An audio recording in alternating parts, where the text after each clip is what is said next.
break new ground in our study of Cauldron Lake. That's right, Jules. But don't let our exciting work in threshold regulation and dimensional coupling keep you from observing the proper safety protocols. You said it, Diana. We run a tight ship here at the lake house. So, always remember the 3 S's. Safety, security, and censorship. It's a C. It's a C. What? Yeah, that is the joke, Diana. Well, it's a stupid fuck. Wonderful joke, Jules. We'll see you down there. Yeah, that seems healthy.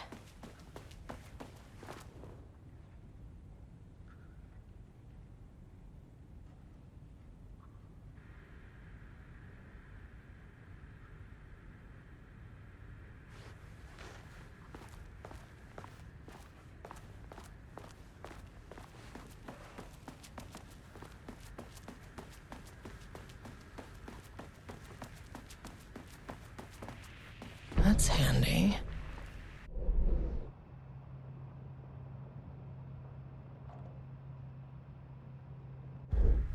An experiment.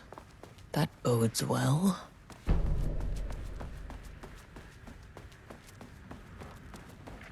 Dr. Marmont's not here. Nobody is? I'll have to check downstairs.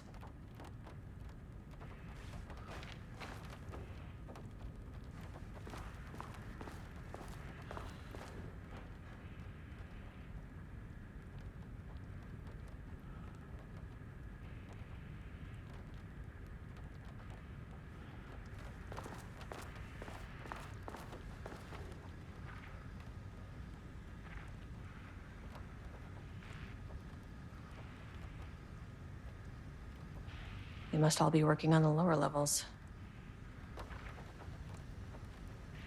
Changing passwords, huh?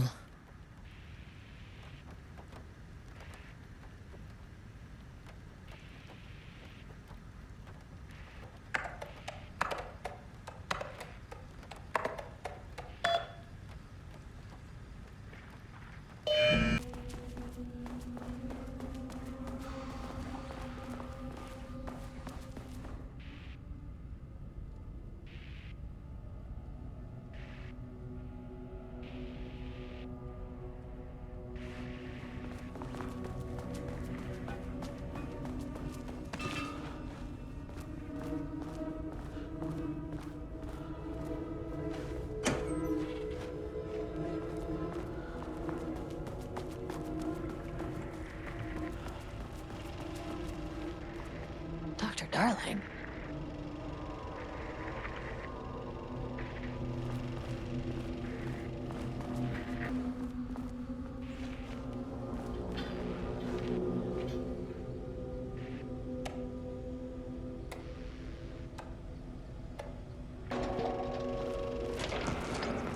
First off, a huge thank you to everyone here. The Lake House has made amazing strides in researching the AWE here at Cauldron Lake. Great work, team. I wanted to come in person so I could check in on the latest work. I won't get in the way. It's not our view, so no reason to be scared. Did you hear that, Drs. Marmot? While I'm here, I want to focus on the relationship between the shadow and the AWE site below the lake. The theory that the shadow even originates from the dimension this threshold is tapping into is compelling. Eventually, I want to understand how this dimension manages to convert subjective elements like art into objective reality. What are the constraints of this phenomenon? Can it, say, create altered items or even objects of power simply by manifesting them via a piece of art? These are the things we need to know to accurately classify the shadow. I mean, that name is not very scientific. I mean, who came up with that? Shadow. So, any and all proposals are welcome. Anything testing art's effect on reality by using the shadow's energy is preferred. To find answers, we'll first need a lot of data. No wrong answers. And When I return to the oldest house, I'll take back anything we end up with to run against a classified project called Hedron to build a comparative data set. I wish I could tell you more. It's a very, very exciting non-physical forces impact. Oh, no, sorry, I really can't. It is. You know what? Maybe some of you can come visit. We'll have to get you clearance, of course, but maybe that can. You know what? I don't want to take the entire day talking. So, the Shadow represents a whole new area of research, and I couldn't be more excited. It is a great new world, people.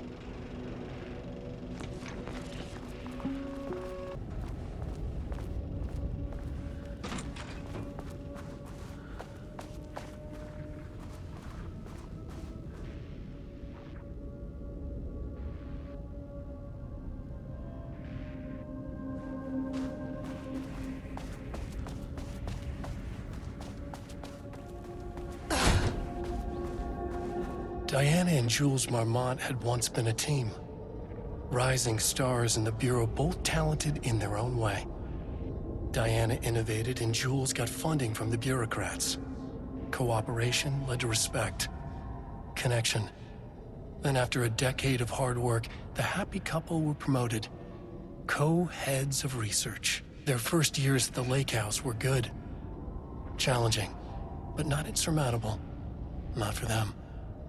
Gradually, thoughts fell into their heads like drops of dark water. Why does she get all the credit? Why does he get any credit? With that, a crack formed in the lakeout.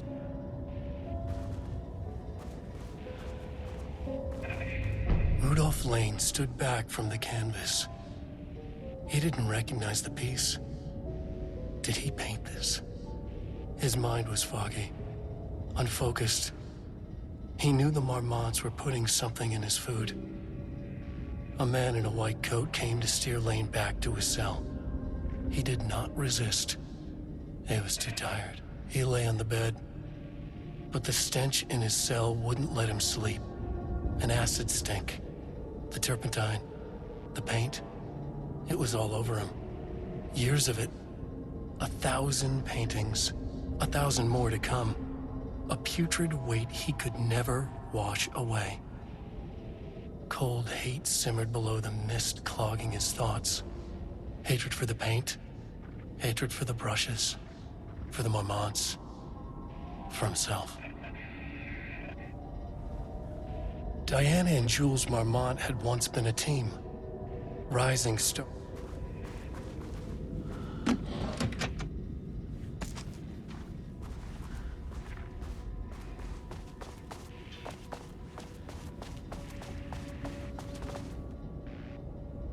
September 12, 2023. Notes regarding a page of an Alan Wake manuscript I found in the archives.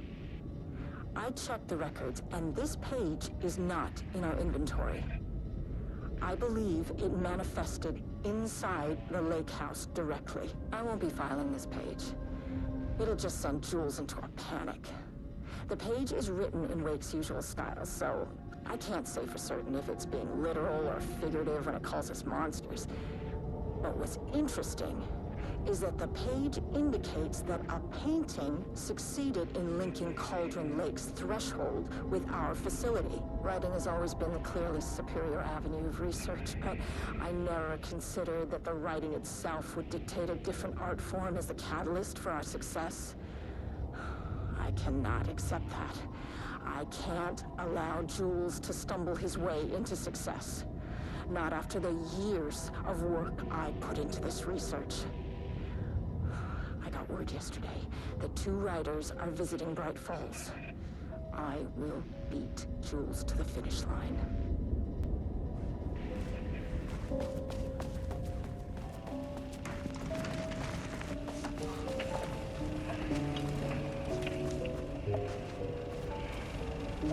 There was a crack in the lake house. The Marmonts had let the lake in, but the water could not flow. It became trapped, stagnant, went bad. The truth was controlled here. The art was not art, just content for the experiment.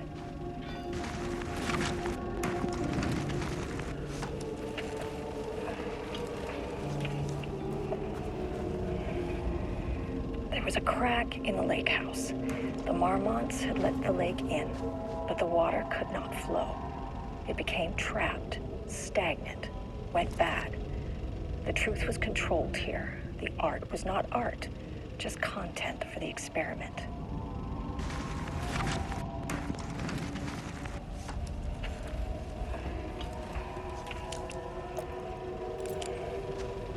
There was a crack in the lake house.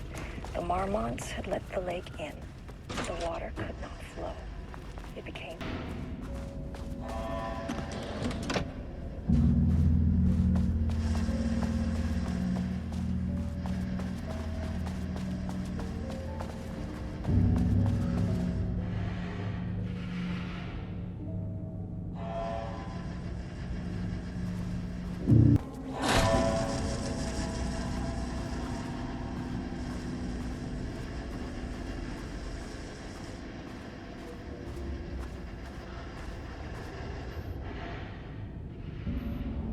March 7th, 2018. Notes regarding Dr. Emil Hartman, founder of the Cauldron Lake Lodge, where he manipulated artists in an attempt to control the power of the shadow. I've gone through his notes, which were confiscated by the Bureau after his arrest in 2010. Overall, Hartman's work was sloppy. Complete disregard for proper scientific method. But he was bold enough to try something we haven't. Our procedural writing machines are promising, but we could understand the effects of Cauldron Lake's threshold much better by observing live artists in action. Thanks to Hartman, we even have a list of prospects. Next step is to send Dr. Darling a request to bring some into the lake house for analysis.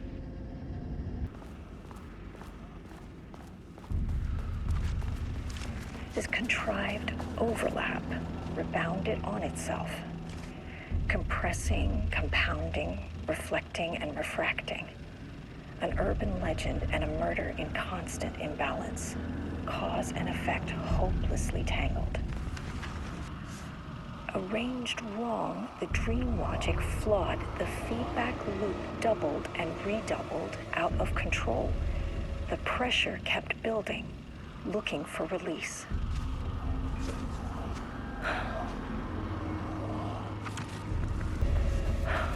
It's like he's warning us. But about what? I mean, what does it mean? This page scared Jules away from the work on Wake's writing. A coward can't stand risk.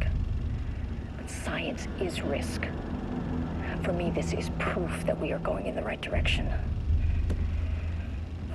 I just need Rudolph Lane's paintings to lead to more pages so that hopefully one day we can understand.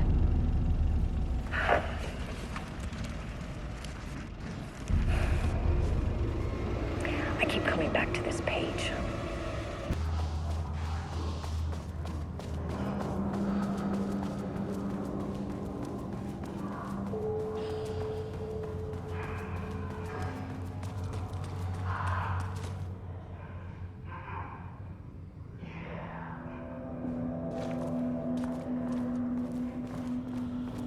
I wonder what happened here. Jules Marmont looked at the painting. He didn't understand it. Saw only random whirls of color. Drugging Lane made him more compliant, but his work had turned abstract. Jules needed more art his team could parse, could test, trial and error. These abstract explosions of color complicated the data. His grip tightened around the letter opener in his hand. The piece of art he needed was hidden inside Lane. If Jules could simply cut the painter open and pull the painting out of him, he would. The overhead lights flickered. Jules would make Lane cooperate. No more drugs. Less carrot, more stick. Jules had to go faster. He wouldn't lose to Diana. Nothing else mattered.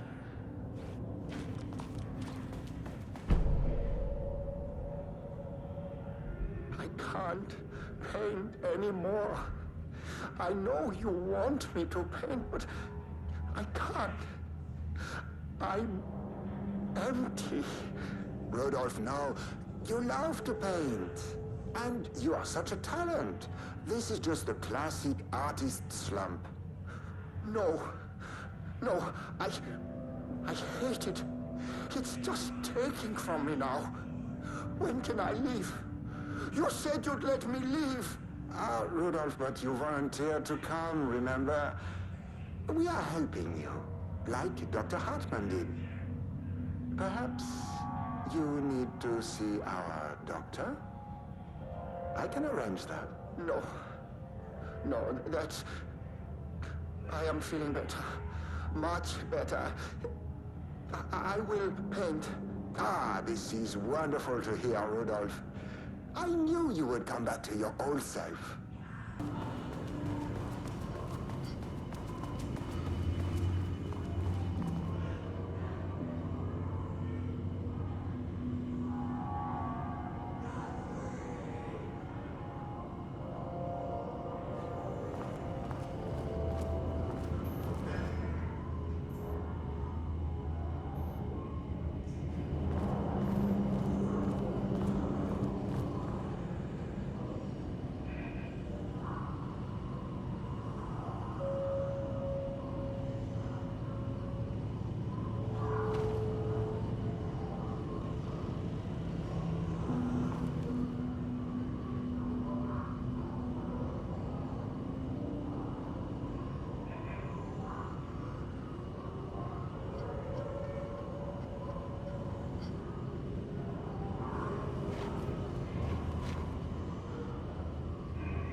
How many paintings did they have this guy make?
There.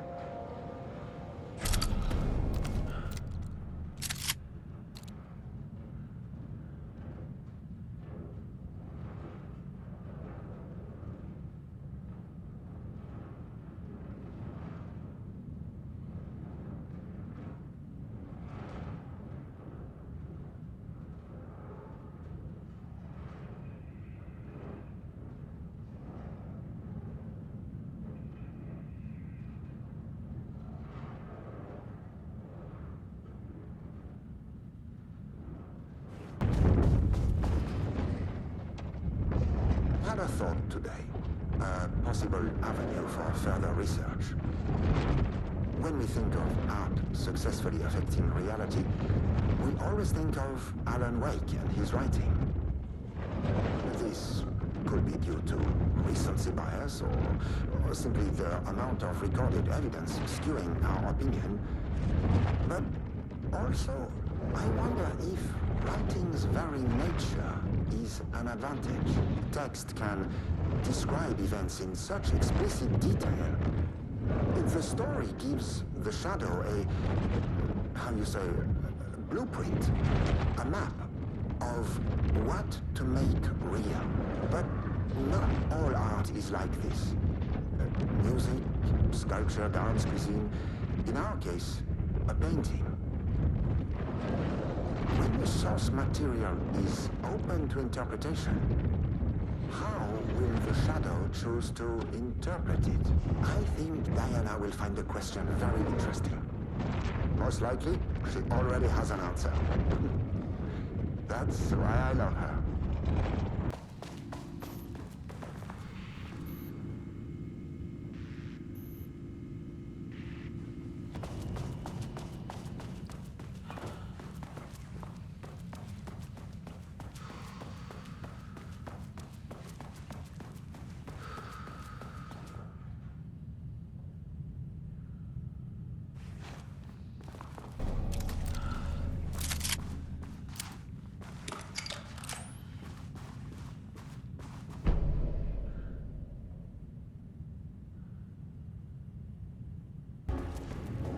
Yeah, that name is not very scientific. I mean, who came up with that?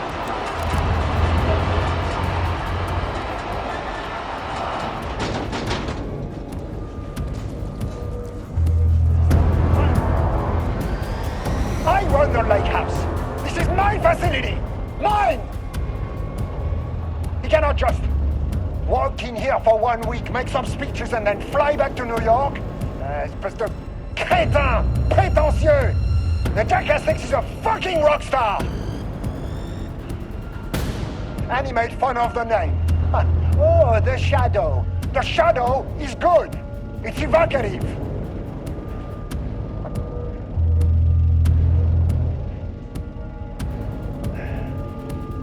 He's just a jealous, spoiled little child. And I will make it so everyone can see this. I will make it so no one even remembers his name. Tous ces imbéciles là, hein? They all think I am a pencil pusher. They think I do not have the mind for such work. Eh bien, ils verront. Ils verront! I will take what they think is possible. But I will break it.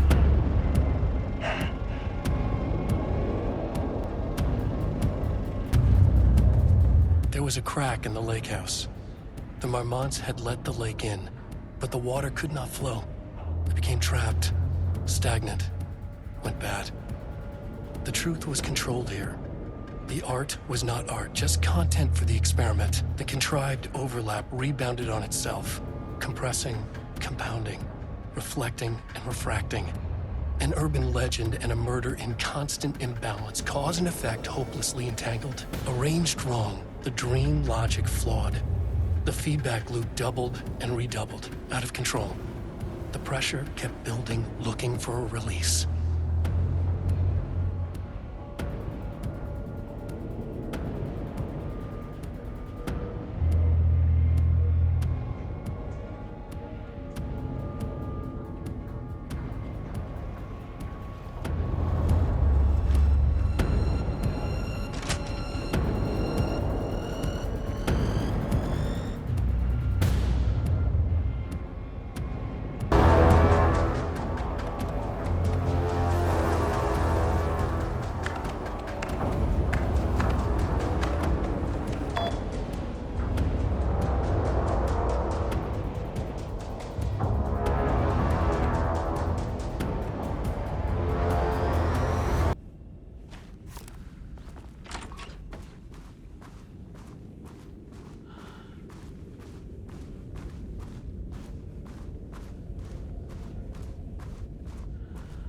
Water dripped from the ceiling as Diana stared at the folders stacked on her workstation. Each one was a branch of research. Drip. Some were thin, some thick. They represented years of her life, her work, dissecting the act of creation and examining the bloody pieces. Bringing in live subjects had been her idea. Drip. Bureau leadership denied their request. But after HQ went into lockdown, she took advantage of the chaos and got her artists. Jules had whined about the optics. Diana ignored him. Now in her office below the waterline of Cauldron Lake, she considered how to proceed. Jules was convinced the page they had found would come true. It promised disaster. A situation out of control. Impossible. Diana was always in control. Drip. Drip. She needed answers. She needed to quantify, to define, to control.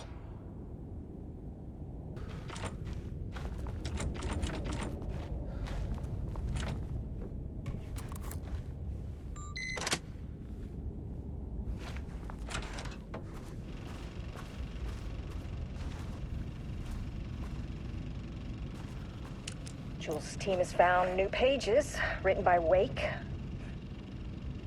He must have gotten Rudolph Lane painting again. His bullshit pedestrian methodology cannot produce results before mine. I have to go faster, no matter the cost. We're still behind our projections. The more the machines can produce, the closer we can calibrate them to Wake's style. But proper calibration takes a lot of raw material, and production is slow. No. We're changing directions. The hypothesis remains unchanged. Imitating Wake's writing style will allow us to generate art capable of linking with the threshold. Our live subject should match Wake's style much faster. People can be calibrated just like a machine. You simply have to push the right buttons.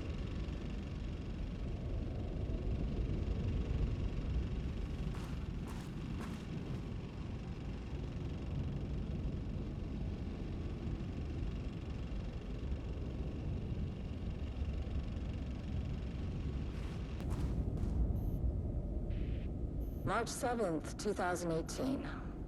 Notes regarding Dr. Emil Hartman, founder of the Cauldron Lake Lodge, where he manipulated artists in an attempt to control the power of the Shadow. I've gone through his notes, which were confiscated by the Bureau after his arrest in 2010. Overall, Hartman's work was sloppy. Complete disregard for proper scientific method. But he was bold enough to try something we haven't. Our procedural writing machines are promising, but we could understand the effects of Cauldron Lake's threshold much better by observing live artists in action. Thanks to Hartman, we even have a list of prospects. Next step is to send Dr. Darling a request to bring some into the lake house for analysis.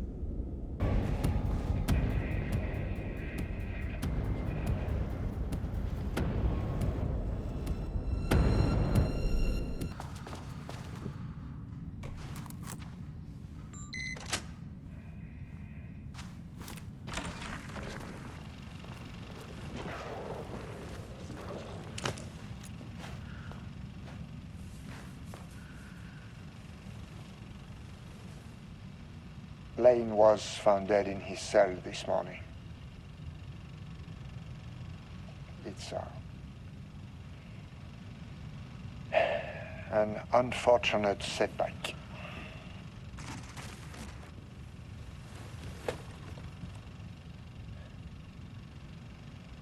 But when a door is closed, a window is opened. I believe that's the saying. Lane may be gone, but he left us with a goodbye present. A final piece of art.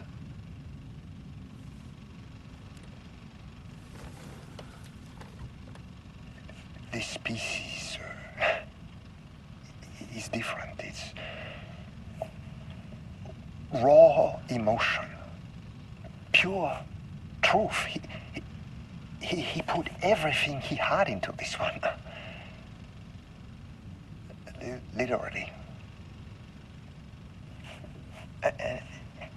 Every reading we take is off the charts. This is what we have been waiting for. It is the key.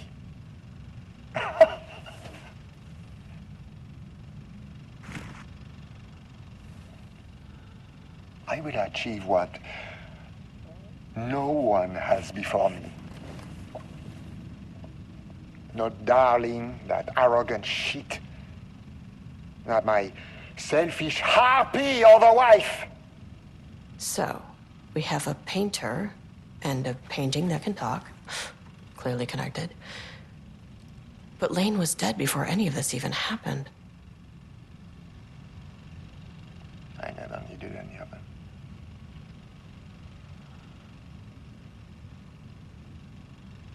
The fools will finally see me for the genius I am.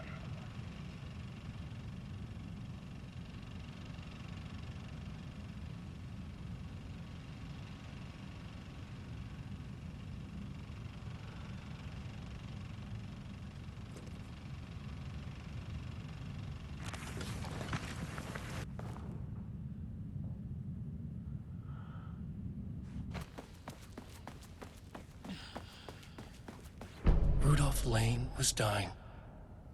Both murderer and victim. Red hues ran down his hands. Was it scarlet or cadmium? Too vivid to be maroon. Names don't matter, he decided. Color was pure. Inspiring. For the first time in years, he wanted to paint. A self-portrait. To say goodbye. No. To make them remember. To make them see what they did. He slapped his hands against the wall to steady himself. He began from there. No brush, just himself. The strokes were crude, violent. The pain, misery, and hate he'd endured there. The fire in his eyes and hands and bones all spread into the shape of a man. It was quick. Natural. Like a heart attack. He slumped down to the floor, smiling at the anger he left smeared across the wall.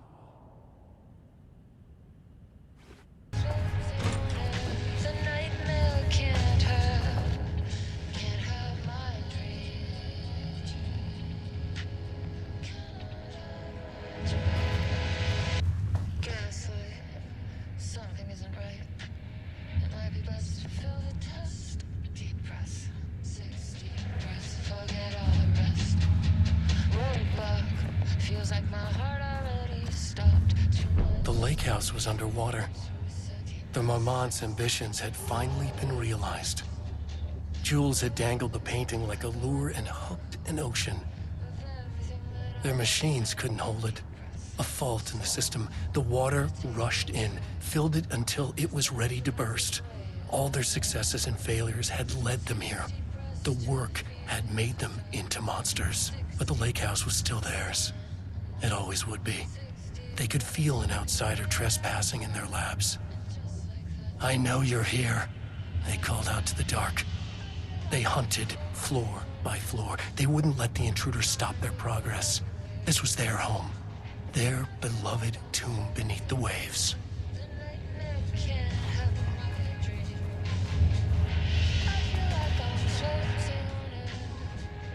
September 13th, 2023, notes regarding the concept of the tortured artist. A romanticized image of the sensitive artistic temperament, yes. But there may be truth in the cliche. It's no secret Rudolph Lane has been unhappy here for years.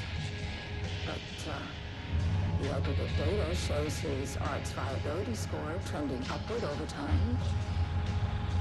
If Jules hadn't neglected to hold regular psychological exams, then we could have quantified the subject's emotional state, creating a sort of distress rating to compare against the art's score.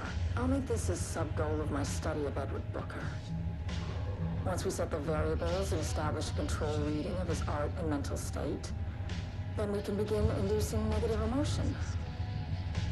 Limited food and water, perhaps. An increasingly tight living space. This is how Jules lost his subject, though. Need to be careful not to leave any sharp objects in Booker's cell.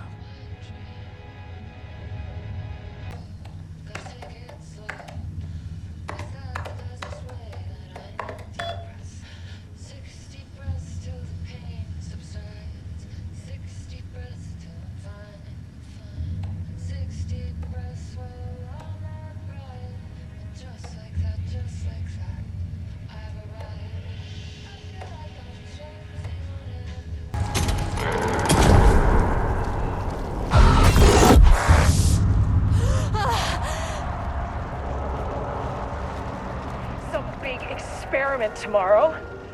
I can't find the details anywhere. That bastard is hiding them. All those years, he steals credit from my ideas and my work, and now he's scared of being plagiarized? Oh, that is really fucking rich, Jules. Oh, and he's reportedly misplaced the manuscript pages I need for my work. Suddenly, the exact pages that I need to reference have just vanished. He is actively impeding critical bureau research. I mean, if he can do that, then what is stopping me from going down to that lab? And I don't know, just inverting the amplifiers or misaligning the receivers or both. It's the same thing in principle.